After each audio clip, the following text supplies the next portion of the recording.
தமிழ் இலக்கணத்துல வினா எழுத்துக்கள் மொத்தம் 5 இருக்கு. ஸோ அந்த 5 எழுத்துக்கள் என்ன, அதுக்கு ஒரு ஞாபகம் வச்சுக்கிறதுக்கு ஒரு சூப்பரான ஒரு ஷார்ட்கட் இருக்கு.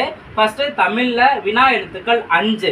இதுக்குமே ஒரு ஷார்ட்கட் நான் சொல்லுவேன். என்ன அப்படின்னா, நம்ம யார்கிட்டயாவது ஒரு கேள்வி கேட்குறோம் அப்படின்னா நம்ம கையில இருக்க 5 விரலை யூஸ் பண்ணி தான், ஏன், யாருக்கு, இந்த மாதிரி நம்ம கையில 5 விரலை யூஸ் பண்ணி தான் கேள்வி வைப்போம். ஓகேங்களா? ஸோ அப்போ வினா எழுத்துக்கள் 5 இருக்கு. என்ன அப்படின்னா ஏ, யா, ஆ, ஓ, ஏ. இதை எப்படி நம்ம ஞாபகம் வச்சுக்கலாம் அப்படின்னா,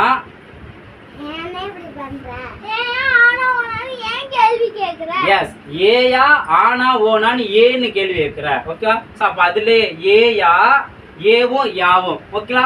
ஆனா ஓனா, ஆங்கிற எழுத்து, ஓ அப்படிங்கிற எழுத்து, ஏன்னு கேள்வி கேட்கிறார். ஏ. இதுதான் வினா எழுத்துக்களுக்குரிய ஷார்ட்கட். இதுலயே கூடுதல் இன்ஃபர்மேஷன் தெரிஞ்சுக்கலாம். என்ன அப்படின்னா, மொழிக்கு முதல்ல வரக்கூடிய வினா எழுத்து என்ன அப்படின்னா ஏ, யா. எது, யாருக்கு, இந்த மாதிரிலாம் எழுத்துக்கள்லாம் இதுக்கு முன்னாடி தான் வரும், மொழிக்கு முன்னாடி தான் வரும். அதே போல மொழிக்கு இறுதியில வரக்கூடியது என்ன அப்படின்னு பார்த்தோம்னா ஆ, ஓ.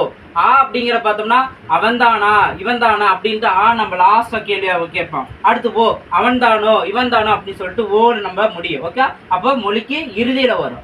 ரெண்டுக்கும் இடையில மொழிக்கு முதல்ல வரும், இறுதியிலே வரக்கூடிய எழுத்து என்னன்னா ஏ அப்படிங்கிறதா. ஓகே?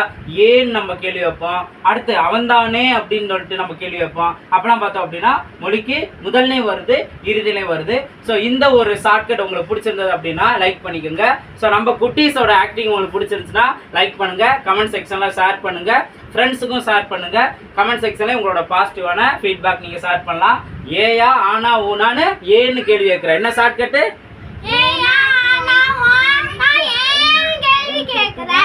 சூப்பர்.